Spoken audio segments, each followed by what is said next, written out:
সুজানগর পাবনা সড়কের তারাবাড়িয়া বাজারে মর্মান্তিক সড়ক দুর্ঘটনায় এক কলেজ ছাত্র নিহত, আহত এক।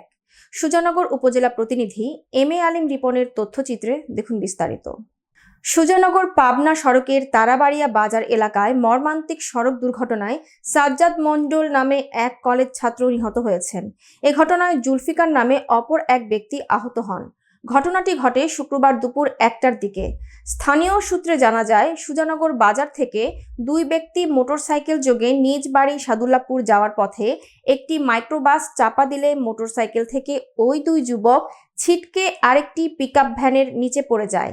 এ সময় ঘটনাস্থলেই কলেজ ছাত্র সাজ্জাদ নিহত হন। নিহতের বাড়ি পাবনা সদর উপজেলার সাদুল্লাপুর কারিগর পাড়া গ্রামে। নিহত সাজ্জাদ পাবনা কলেজের শিক্ষার্থী। তার পিতার নাম রেন্টু মণ্ডল। জুলফিকার নামে আহত অপরজনকে আশঙ্কাজনক অবস্থায় পাবনা সদর হাসপাতালে প্রেরণ করা হয়েছে। আহত ব্যক্তির পিতার নাম নূর হোসেন বিশু, বাড়ি সাদুল্লাপুর কারিগর পাড়া এলাকায়। আহত এবং নিহত দুজন সম্পর্কে আপন চাচাতো ভাই। এই মর্মান্তিক সড়ক দুর্ঘটনায় এলাকায় শোকের ছায়া নেমে এসেছে।